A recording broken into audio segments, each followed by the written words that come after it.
മാധ്യമങ്ങൾ ചോദ്യങ്ങൾ ചോദിക്കുകയോ ഒരു വിഷയത്തെക്കുറിച്ച് പ്രതികരണം ആരായോ ഒക്കെ ചെയ്യുന്നതിന് പാലിക്കേണ്ട ചില സാമാന്യ മര്യാദകളും സംസ്കാരവുമുണ്ട്. ഇത് ഞാൻ ഒരു ഒരു പ്രധാനപ്പെട്ട വ്യക്തിയെ കണ്ടതിന് ശേഷം, പ്രധാനപ്പെട്ട വ്യക്തി എന്ന് പറഞ്ഞാൽ പറയാം, നമ്മുടെ യുണൈറ്റഡ് നേഷൻസിന് വേണ്ടിയിട്ട് പാലസ്തീനെ കുറിച്ചുള്ള റിപ്പോർട്ട് സമർപ്പിച്ച ജസ്റ്റിസ് മുരളീധരൻ നമ്മുടെ രാജ്യത്തിൻ്റെ അഭിമാനമാണ്. അദ്ദേഹത്തെ കണ്ട് അദ്ദേഹത്തിൻ്റെ റിപ്പോർട്ടിനെ കുറിച്ചെല്ലാം ചർച്ച ചെയ്ത് പ്രകാശ് ബൃന്ദാക്കാരായിട്ടും എൻ്റെ കൂടെ ഉണ്ടായിരുന്നു. അതിനുശേഷം പാർട്ടി ഓഫീസിലേക്ക് മടങ്ങി വരികയാണ്. അപ്പോൾ ഫോണിൽ ഞാൻ വളരെ പ്രധാനപ്പെട്ട ഒരു വ്യക്തിയുമായിട്ട് സംസാരിച്ചുകൊണ്ടിരിക്കുകയാണ്. ഇപ്പോൾ ഇവിടെ ഒന്ന് ഇറങ്ങുമ്പോഴും എൻ്റെ ഈ ഫോൺ ചെവിയിലിരിക്കുന്നുണ്ട്. അപ്പോൾ ഞാൻ 1 മിനിറ്റ് എന്ന് പറഞ്ഞ് ഞാൻ സഞ്ചിയൊക്കെ എടുത്ത് സംസാരിക്കുമ്പം വന്നിട്ട് ആവശ്യപ്പെടുകയാണ്.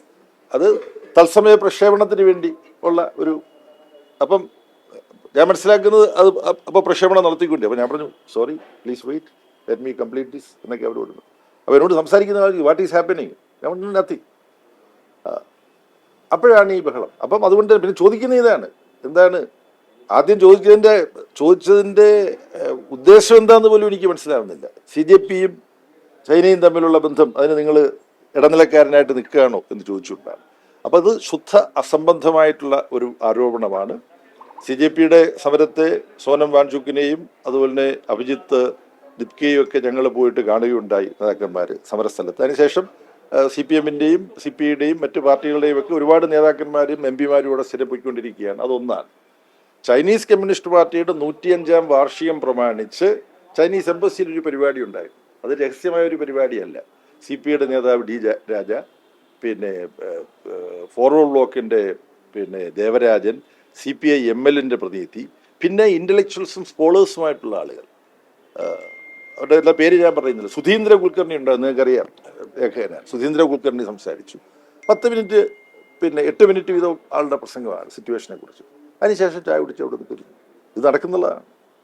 RSSൻ്റെ നേതാക്കന്മാരെയും BJPയുടെ നേതാക്കന്മാരെയും ചൈനീസ് കമ്മ്യൂണിസ്റ്റ് പാർട്ടിയുടെ നേതൃത്വം ഇവിടെ വന്ന് കണ്ട് സംസാരിക്കുകയുണ്ടായി.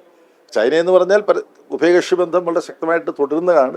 ഇടയ്ക്ക് അതിർത്തിയിൽ സംഘർഷങ്ങൾ ഉണ്ടായിട്ടുണ്ട്. സംഘർഷങ്ങൾ ഉണ്ടാകാൻ പാടില്ല. അതിർത്തിയിൽ ഉണ്ടാകുന്ന സംഘർഷങ്ങളെല്ലാം ഉഭയകക്ഷി ചർച്ചകളിലൂടെ സമാധാനപരമായി പരിഹരിക്കണം എന്നുള്ളതാണ് CPIMൻ്റെ നിലപാട്. അപ്പോൾ ഇത് ഒരു പ്രത്യേക ടെലിവിഷൻ, ഇപ്പം ഭരണഘടനയിൽ പറയുന്ന റിപ്പബ്ലിക്ക് എന്ന് പറയുന്ന ആശയം സ്വന്തം കുത്തകയായി എടുത്തുകൊണ്ട് നടത്തുന്ന ആക്രോശിക്കലാണ് മാധ്യമപ്രവർത്തനം ധരിച്ചിട്ടുള്ള ഒരു കൂട്ടം സുഹൃത്തുക്കളാണ്. എനിക്ക് നേരത്തെ നല്ല പരിചയമുള്ള ആളുകളൊക്കെയാണ് അതിനകത്തുള്ളത്. അപ്പം അവരാലോചിക്കണം, ഇതാണോ മാധ്യമപ്രവർത്തനം എന്നുള്ളതിനെ കുറിച്ച് അവർ ഒരു ആത്മപരിശോധന നടത്തുന്നത് നല്ലതാണ്. ആത്മപരിശോധന നടത്തുമെന്നുള്ള വലിയ പ്രതീക്ഷയൊന്നും ഉണ്ടായിട്ടല്ല ഞാനിത് പറയുന്നത്.